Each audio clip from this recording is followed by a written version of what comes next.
The main difference between walking and running isn't necessarily the speed at which you move, but what happens with your feet. When you walk, you have one foot on the ground at all times, but when you run, you're in the air during each stride. Each time you land, your body absorbs the impact of your weight, or about 3 times your body weight to be precise.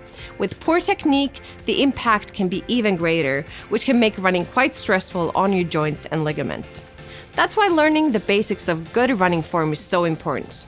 Learning them early on helps prevent overuse injuries, as well as improve your running efficiency, which makes running feel easier and helps you run for longer. Running right isn't all that technical, and you don't need to worry about details, as long as you have the main things down. The 2 most important parts are your posture and your foot strike. A good running body posture starts with standing straight and pulling your shoulders gently back. Think tall and proud. Instead of looking down at your feet, keep your eye gaze forward and look ahead. If you run on a trail, you may need to glance down every now and then to check your trail. But even when you run in the woods, try to lift your chin and observe your surroundings and the trail ahead. Allow your shoulders to relax and your arms, bent at the elbows, to swing by your sides. Avoid clenching your fists and keep your fingers soft. The other important thing to consider in running is how your foot lands on the ground. Some vote for heel strike, some for midfoot, and others go for forefoot.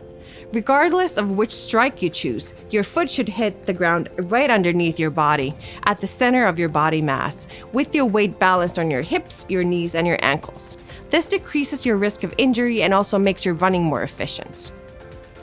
A very common problem among runners is landing the foot in front of the center of the mass, sort of hitting the brakes as you place your heel in front of your body. This not only makes you prone to injury, but also slows you down every time you land, making you then use more energy just to keep moving forward. An additional thing to pay attention to is your cadence, the number of steps you take per minute. Your cadence is the rhythm of your running, and you should aim at maintaining a steady cadence. When you run up or down the hill, or when you start getting fatigued, switch your stride length, not your cadence. Your running watch counts every step you take, so you can check your cadence rate at the end of the run. 180 steps per minute is the gold standard, but what matters more than any single figure is that you keep the cadence steady.